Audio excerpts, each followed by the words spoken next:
Hola, ¿qué tal a todos? Sean bienvenidos una vez más a este su podcast, Caminando a la Excelencia. Nuevamente en una sección más de Filosofía en Crudo. ¿Quién creen que nos acompaña? Nos acompaña una mujer muy especial, una mujer súper preparada que yo sé que les va a encantar. Y nos acompaña desde el otro lado del globo. Nos acompaña desde la queridísima tierra, hermosa tierra de Madrid, España. Y bueno, les cuento un poquito acerca de ella. Es licenciada en criminología y ha realizado estudios en psicología clínica, psicoterapia y psicopatología. Además, es escritora de libros como La locura de lo eterno y 12 metros. Me complace enormemente tener en el podcast a Tatiana Ballesteros. Tatiana, bienvenida, ¿cómo estás? Muchas gracias por la invitación, pues muy contenta por estar aquí contigo, Juan Carlos, en esta maravilla. Qué bueno, gracias por haberte dado la oportunidad de tener una participación en el podcast. Qué bueno tenerte por acá. Y bueno, pues Un Tatiana placer. nos acompaña para hablar de un tema bien interesante relacionado con esto de que eres criminóloga. Quise abordar un tema contigo que era la naturalidad del ser humano, el bien y mal, esta dualidad que tenemos que parece intrínseca al ser humano. Pero antes de eso, cuéntanos un poquito acerca de ti. Para las personas que no te conocen tal vez de este lado, ¿quién es Tatiana Ballesteros? ¿Qué es lo que hace? ¿Cómo fue que te hiciste viral? Por ahí supe que había sido porque levantaste la voz ante algo injusto que estaba sucediendo allá en España. Cuéntanos un poquito acerca de eso, cómo surge todo este movimiento en las redes sociales, cómo es que decides irte por criminología, toda esa cuestión de los libros que has escrito. Cuéntanos un poquito sobre ti. Bueno, yo siempre digo que hablar sobre mí es creo que la asignatura pendiente que tengo más complicada porque muchas veces uno no sabe cómo definirse. Pero bueno, lo voy a intentar sintetizar lo máximo. Pues bueno, yo tengo 30 años y en mis 30 años pues es verdad que probablemente he vivido mucho más que otra gente con mi edad, ¿no? E inicié un poco la carrera de criminología por la curiosidad máxima de la mente humana. A mí me atraía mucho la mente humana y en vez de elegir psicología, que yo creo que es lo que todo el mundo tiene más aceptado, me fui por criminología porque me interesaba más la mente perturbada, por decirlo de algún modo, ¿no? La mente enferma, el comportamiento criminal, pues las psicopatologías. Y luego, bueno, lo de escribir realmente no tiene nada que ver con la criminología, eso es un sentimiento que yo siempre he tenido dentro y que, bueno, pues con el tiempo lo fui desarrollando hasta escribir libros, pues eso, hasta autopublicarme mi primera novela, que es La locura de lo eterno. Después ya publiqué con Suma de Letras, que es uno de los sellos de Penguin Random, pues 12 metros. Ahora, el 14 de septiembre, vamos a lanzar el siguiente, que es El baile de las estatuas. Y la escritura, bueno, pues para mí es una máxima, ¿no? Como la filosofía que te comentaba antes. Y 12 metros es verdad que es mi primera novela de thriller, es mi primera novela negra, ya me inmiscuyo por completo en la mente de los asesinos en serie, que también me atrae mucho como criminóloga. ¿Y qué más? Ah, bueno, y luego la viralidad del vídeo, es verdad que en 2021, bueno, lancé un vídeo pues sin ningún tipo de expectativa realmente, porque no lo hice con ninguna expectativa real, más que poder cambiar las cosas y mejorar las cosas aquí en España por lo que estaba sucediendo a nivel social, económico y político, y bueno, pues causó mucho furor el vídeo y es verdad que se hizo viral. Y a partir de ahí, pues bueno, ya veo un crecimiento en redes sociales bueno y bonito y por eso estoy contigo ahora. Wow, qué interesante, la verdad. Y bueno, los libros que escribiste, el primero ese es totalmente tuyo y el otro fue en colaboración. ¿O? No, porque antes de La locura de lo eterno sí que escribí 2 libros en colaboración con guardias civiles, con abogados, que, bueno, eran más académicos los libros, ¿no? Yo desde el punto de vista criminológico, pues lo que abordábamos eran casos reales sucedidos en España prescritos y lo abordábamos pues de los diferentes puntos de vista de un proceso. Pero no, La locura de lo eterno es verdad que ya ahí es novela, además es un drama histórico, es una novela que no tiene nada que ver con mi formación, pero bueno, ahí lo hice. Ok. ¿Y tenías un podcast también con diferentes profesionales o ese podcast ya no Sí, continúa? bueno, era un programa de radio que sí que es verdad que, porque hace ya muchos años de esto, ¿eh? Era un programa de radio, pues nada, también en colaboración con, pues eso, con guardias civiles, abogados, forenses, por eso luego hicimos el libro. Realmente lo que hicimos fue recoger las temporadas en un libro. Ok, perfecto. Bien. Pues bueno, qué interesante relacionado con esto de la criminología. El tema que vamos a abordar pues está bastante ad hoc. Porque Totalmente. bueno, si te interesaba bastante digamos, las patologías del ser humano, esas cosas más escondidas de la mente del humano, pues entonces vamos a poder abordar bastante bien este tema. la dualidad del bien y el mal. Mucho se ha hablado acerca de esta dualidad, si el humano es bueno o es malo por naturaleza. Muchos han descartado esta teoría diciendo que, bueno, son las condiciones materiales las que determinan la funcionalidad de alguien en sociedad. ¿Tú qué crees? Hablemos de esto. ¿Realmente el humano será bueno por naturaleza? ¿Hay algo malo por naturaleza? Nuestra percepción es totalmente ajena a la naturalidad de esto. Vamos, ¿qué opinas acerca de esto, del bien y el mal como tal? Es un tema complicado lo que me pones por delante. Es un tema complicado. A ver, depende, porque aquí es importante diferenciar, sobre todo con el término de la maldad, es importante diferenciar lo que es maldad de lo que puede ser un problema o un trastorno mental. ¿Me explico? Esto es diferente, porque, por ejemplo, te voy a poner un ejemplo muy sencillo. En los casos de psicopatías y en los casos de personas que han sido diagnosticadas como psicópatas, sí que es verdad que hay estudios, aunque ninguno tiene la fuerza real como para asentarse en un constructo, pero hay estudios que hablan de que el hipotálamo del cerebro de estos sujetos pues sí tienen un desarrollo diferente al de un sujeto que no tiene la psicopatía. Entonces, ¿es mala esa persona o tiene un problema mental? Eso es algo que también es, yo creo que digno sobre todo de pensar. Yo personalmente creo que el ser humano es bueno por naturaleza, independientemente de que luego pueda tener pues el cerebro de una manera diferente, que eso te va a condicionar el resto de tu vida y te va a condicionar las decisiones, la manera de actuar y demás. Pero también es verdad que la maldad existe. Ahora, ¿es una cuestión innata en el ser humano? Bueno, creo que nos condiciona mucho el entorno en el que vivimos y en el que crecemos y las experiencias que tenemos. ¿Tú qué opinas? Bueno, sí, yo también he tenido ahorita recientemente ese contraste entre decir, yo creo más en que las condiciones son las que determinan esa funcionalidad del ser humano, porque llegué a escuchar también de parte de un filósofo que decía, bueno, un hombre creado por lobos es un lobo. Correcto. Y bueno, pero si nos vamos digamos, al origen, al inicio, este concepto de bien y mal surge a partir o a raíz de las tribus primitivas cuando empezaron digamos, a sentarse, que ya no anduvieron errantes de su alimento y empezaron a crear comunidades más grandes. Entonces surge este concepto del amor, del bien y del mal, vamos, para llevar una estructura social lo más adaptativa posible. Uh-huh. Entonces, ahí es donde yo creo, o sea, digo, quizás, tal vez son conceptos sociales aprendidos, esto del bien y del mal, más que algo intrínseco a nuestra naturaleza. Pero bueno, o sea, estoy abierto totalmente a la posibilidad de si escucho un argumento mejor, decir, ok, tal vez sí sea por este lado. Pero sí, no, básicamente... yo estoy de acuerdo contigo. Creo que la maldad es algo que se adquiere a lo largo del tiempo. Realmente, si nos paramos a pensar, por ejemplo, de un niño pequeño, que no tiene maldad ninguna, que se dice, un niño pequeño no tiene maldad.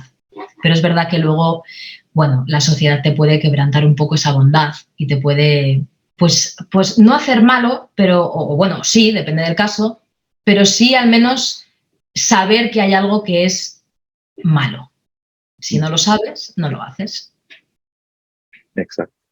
Sí, y bueno, aquí creo que el año pasado, hace como 2 años, creo, sucedió aquí precisamente en Texas un fenómeno un caso muy triste del tirador de Uvalde, no sé si se escuchó por allá. Fue un sujeto que se metió a una escuela a tirotear. Entonces, lo que se contaba de él, bueno, se investigaron acerca de su pasado, pues era una persona que bueno, el papá lo había abandonado, la mamá estaba en condiciones de drogas, de adicciones, vivía con sus abuelos y en esa escuela en la que perpetuó el ataque, sufría de bullying cuando era niño. Esto ya fue de grande. Entonces, básicamente, pues no sé cómo lo vean en criminología, en donde trabajas, pero la sociedad como tal puede llegar a corromper a una persona a tal grado de que puede llegar a hacerle tanto daño a la sociedad. También escuché por ahí una frase que decía el niño que no es abrazado por su tribu después quemará la aldea para poder sentir su calor. Entonces, ¿qué tanta influencia tiene esos pasados dolorosos a la hora de que un ser humano pues trate de ser funcional en sociedad? ¿Qué tan qué tanto es su responsabilidad, qué tanto, pues vamos, es parte de ellos. Es que tiene mucho que ver, porque, mira, hace poco yo decía en uno de los vídeos que el ser humano es sociable por naturaleza. Los seres humanos somos sociables por naturaleza y es algo que no podemos obviar. Necesitamos una sociedad y necesitamos pues, un grupo en el que sentirnos aceptados. Es verdad que la mayor parte de los perfiles psicológicos que tienen este tipo de individuos que entran y provocan una masacre en colegios, que este caso en particular no lo conocía, pero bueno, conocemos muchos más, porque desgraciadamente ha pasado más veces, son sujetos que casi todos tienen el mismo perfil, una familia desestructurada o problemas familiares, casos de bullying en el colegio, casos de acoso.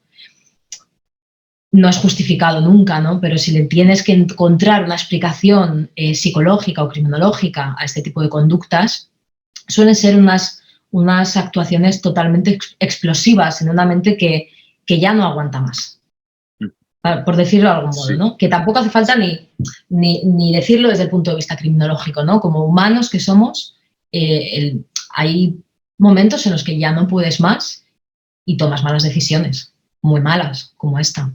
Pero suelen ser personas que ya tienen un trastorno de base probablemente creado por la situación que tienen. Sí, y bueno, o sea, la diferencia que hay también entre, dijiste, el bien y maldad. Estas personas, digamos, tienden más a encuadrarse en el aspecto de la sociopatía, ¿no? Es decir, la sociedad los corrompió tanto que llegaron a hacer estos actos. Y también existen las personas que, por ejemplo, ya tienen tal vez un trastorno heredado genéticamente o alguna situación en su cerebro que los condiciona a hacer este tipo de actos. Por ejemplo, los psicópatas que no sienten remordimiento alguno, que no sienten empatía. Estos casos también los has visto bastante ahí donde te desempeñas. Esta diferencia entre las personas que lo hacen porque algo les pasó o las personas que lo hacen por meramente una condición en su cerebro. Bueno, creo que esto también es bonito dentro de lo que cabe hablarlo, porque no es lo mismo tampoco tener un trastorno mental que pueda ser desarrollado a lo largo de tu vida como un trastorno límite de la personalidad, por poner un ejemplo, a tener una enfermedad mental de base como por ejemplo una esquizofrenia, que ya es un cambio en la estructura cerebral. Son cosas diferentes, Es verdad que las personas que ya tienen una enfermedad de base mental, con una estructura diferente del cerebro, pues desgraciadamente han nacido con ello y pueden o no adaptarse pues con tratamiento o con lo que considere el psiquiatra.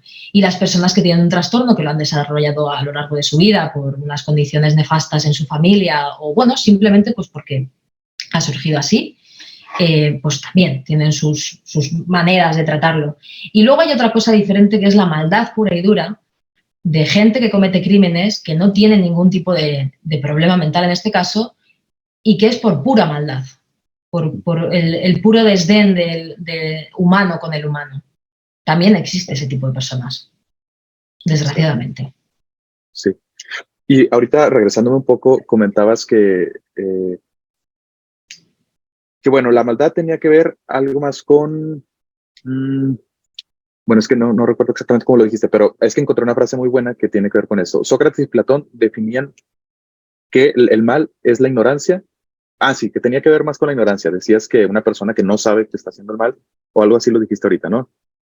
Bueno, no, yo creo que la maldad al final... claro, es que esto ya nos metemos casi en la filosofía por ahí. Sí. Yo creo que la maldad no es innata en el ser humano. Creo que es algo que se llega a aprender y a desarrollar.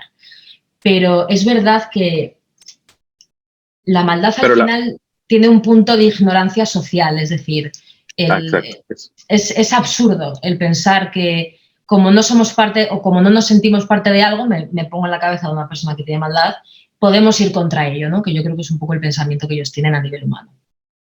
Sí, Sócrates y Platón decían exactamente eso, ¿no?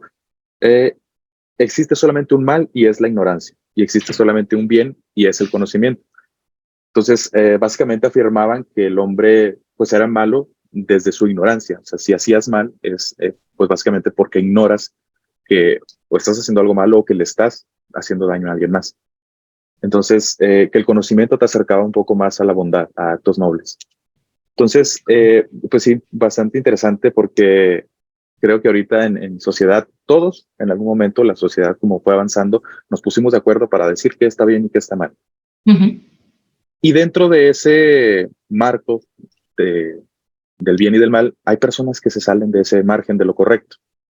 Entonces, me parece bastante interesante la labor que elegiste para observar eso. ¿Cuáles son los casos más complicados que te ha tocado ver? Si es que los puedes compartir, pero que te han tal vez hecho replantearte, de decir, no sé si de seguir dedicándome a esto o reafirmar si te quieres seguir dedicando a esto. Bueno, yo actualmente es verdad que no ejerzo en criminología, pero yo creo que lo más difícil siempre es todo lo que tenga que ver con menores y con niños, al menos desde mi punto de vista. Yo creo que eso es lo peor siempre. Es lo peor. Hay casos de todo tipo, obviamente. Y yo siempre pienso que en el momento en el que entra en juego, en una ecuación devastadora de cualquier caso, y entra en juego una persona vulnerable, sea un niño o un anciano, creo que eso es lo peor, desde mi punto de vista. Sí, totalmente. Ver a alguien pues indefenso totalmente y sufrir algún tipo de injusticia, ¿no? Sí. Eso es. Aquí bueno, al menos en México, la estructura más bien esta carrera de criminología no está tipificada como tal. Hay otras variantes, como por ejemplo la psicología, en el derecho se estudia eso también. Creo que para poder estudiar criminología tienes que irte a otras entidades federativas. Allá es una carrera que se puede estudiar en cualquier parte también, ¿o? Sí, aquí es un grado formativo. Antes era una licenciatura y una diplomatura, que luego, bueno, pues como cambió el sistema educativo, se llama grado, que es una carrera de 4 años, que es lo que hacemos aquí en España. Pero es verdad que la criminología, y yo he sido muy crítica con esto siempre, la criminología en España no tiene el papel que debería tener. No tiene... yo creo que aquí yo creo que se ha equivocado mucho porque, por ejemplo, no hay un papel específico en las instituciones públicas de España donde podamos entrar los criminólogos, porque, bueno, pues siempre hay más confianza pues en la policía, Guardia Civil, las fuerzas y cuerpos de seguridad del Estado, que por supuesto son maravillosos en España, pero bueno, es verdad que el criminólogo pues debería tener un papel fundamental, además, como ayuda hacia ellos, ¿no? No como rivalidad, sino como compenetración y como equipo, porque al final todos vamos al mismo. Exacto, sí. Allí no es entonces una carrera, no se puede estudiar allí, ¿no? Sí la es, pero no en todas las entidades federativas. Por ejemplo, en el estado de Chihuahua no existe como tal. Creo que te tienes que ir a otro estado y donde sí está tipificada como tal. Y yo antes estudiaba Derecho, de hecho, y llegamos a ver algunas clases sobre eso. Pero yo lo cierto es que dije, no, definitivamente lo mío mejor es el desarrollo humano, porque yo definitivamente veo sangre o veo cualquier cosa y me derrumbo. Pero sí. Entonces no. Sí, no era por ahí. Hablando un poquito de los libros que escribiste, los dos están relacionados con todo eso, ¿no? Lo que te apasiona. Háblanos un poquito de los dos libros, ¿de qué van? Pues mira, La locura de lo eterno, como te decía antes, es verdad que no tiene nada que ver porque me meto en un drama histórico, aunque bueno, sí, miento. Sí tiene que ver porque el personaje principal tiene una condición mental especial, aunque es verdad que lo desarrollo en la Segunda Guerra Mundial y no tiene nada que ver con los crímenes puros y duros, pero sí, es verdad que a nivel mental sí. Y luego 12 metros, ya ahí me meto en la criminología más al uso y más de a pie, porque es el caso de un asesino en serie en Madrid y que, bueno, pues tiene su modus operandi, su firma, como todos vemos, que yo creo que además ahora con tanta serie, tanta película, tanto libro y tanta literatura de este tipo de cosas, ya se puede hablar sin tecnicismos, es decir, pues ya sabemos lo que es un modus operandi, lo que es una firma y demás. Y el tercer libro, o el segundo de la saga de 12 metros, que el 14 de septiembre ya sale a la venta en librerías, aunque ya se puede adquirir en preventa, pues es reciclo a los protagonistas de 12 metros, que es la Unidad de Intervenciones Especiales, que es un grupo de élite aquí en España que investiga este tipo de casos con otro asesino en serie. Sigo con la línea de los asesinos en serie. Wow. ¿Y esos libros solamente los estás comercializando allá en España o también tenemos la oportunidad de comprarlos en línea?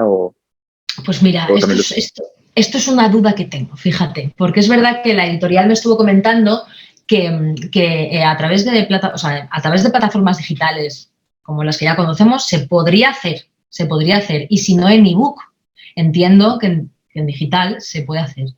Pero hay mucha gente que me dice que no lo pueden adquirir, me han escrito de Perú, de muchísimos sitios, y hay gente que sí. Entonces es una duda existencial que tengo. No sé si es que hay zonas que llega y zonas que no, pero hombre, yo creo que con la plataforma de venta más grande que hay, yo creo que ahí sí que se puede.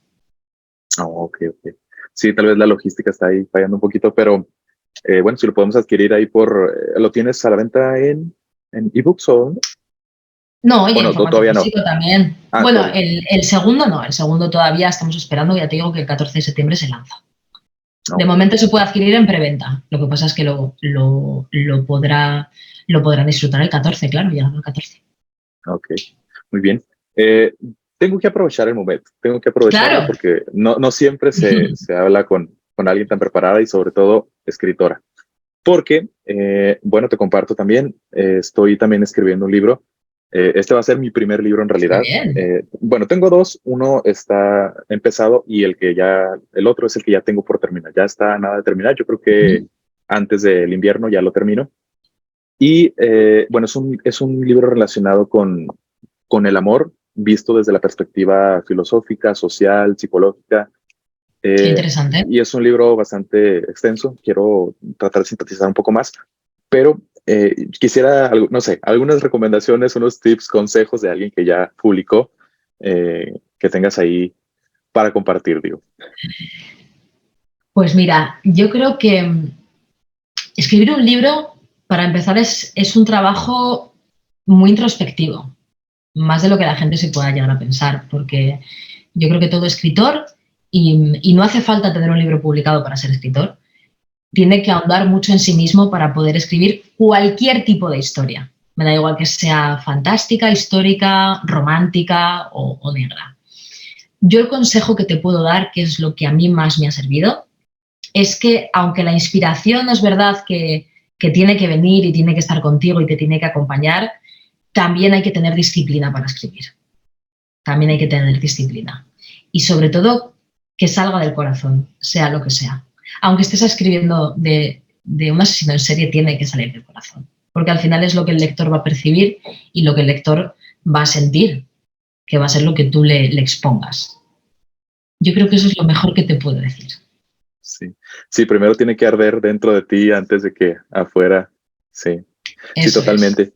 ¿Y cómo fue que decidiste escribir el primero? O sea, digo, ¿cómo te gustaba escribir desde antes? ¿Ya lo hacías? ¿O cómo fue? Yo siempre he escrito, y esto es una cosa además que he hecho muchas entrevistas y al principio me avergonzaba decirlo, fíjate, pero ya con el tiempo no.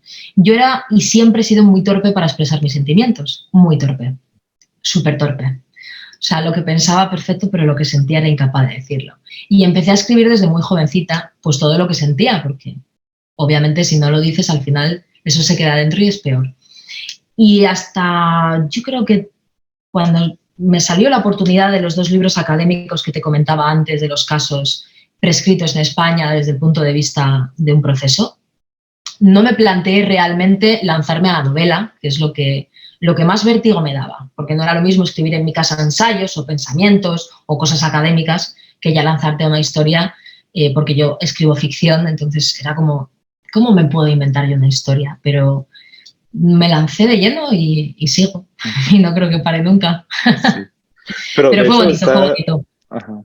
No, y de hecho es difícil de creerte porque dices que batallabas para expresar tus sentimientos, tus emociones, tus ideas, pero la verdad, lo cierto es que al momento de verte, cuando yo empecé a ver tus videos, tienes una forma de comunicar bastante original. O sea, de hecho, tienes una voz que te puedes quedar con los ojos cerrados y escuchando y es hasta relajante, la verdad.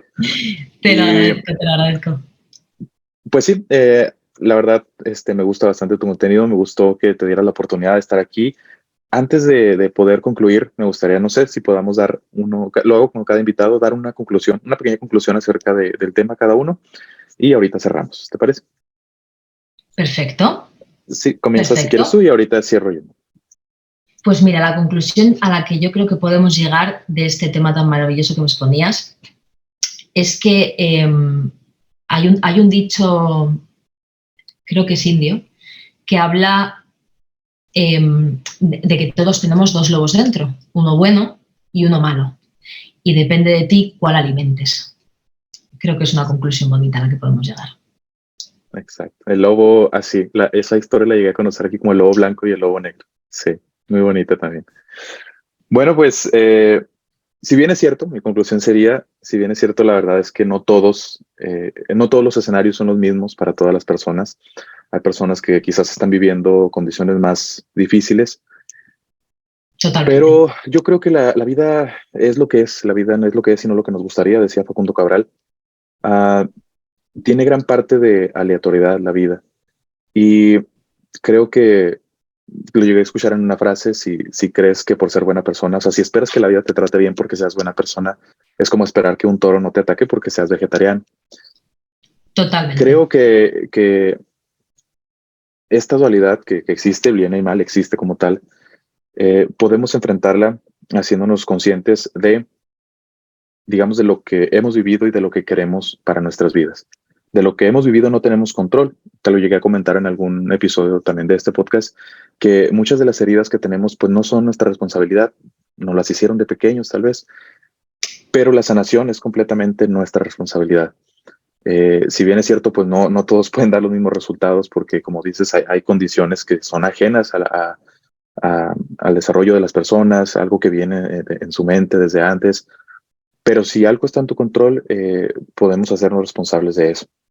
Entonces, gracias Tati por haberte dado la oportunidad de haber estado en el podcast, de ser de esas pocas, de ser de esas pocas personas que alzan la voz cuando se tiene que alzar la voz, cuando se hace presente lo injusto. Te agradezco y la verdad espero de corazón que no sea la única ocasión, que igual en otro momento nos podamos dar la oportunidad de filosofar sobre otro tema. No lo dudes. Encantado. Por supuesto. Sí, muchísimas gracias, Tati, por haber estado en el podcast. Antes de terminar, ¿dónde te puede encontrar la gente? ¿Dónde puede seguir tu contenido? Toda la información, igual aquí la dejamos abajo. Pues yo lo que más manejo es Instagram. Hace unos meses me metí en la vorágine de TikTok también. Estoy luchando con ello por aprenderlo. Así que en Instagram y en TikTok. Ahí me podéis encontrar. Sí, y te encuentran así como Tatiana Ballesteros. Tati Ballesteros. Sí, Tati Ballesteros. Sí, muy sencillo. Tati @Tati_Ballesteros, creo que es. Sí, es así. Ok, muy bien. Aquí los dejamos abajo. Y bueno, pues a todos los que nos vieron, que nos escucharon, muchísimas gracias. Por nuestra parte, nada más que añadir. Hasta una próxima ocasión. Y como siempre les recuerdo, caminemos a la excelencia. Chao.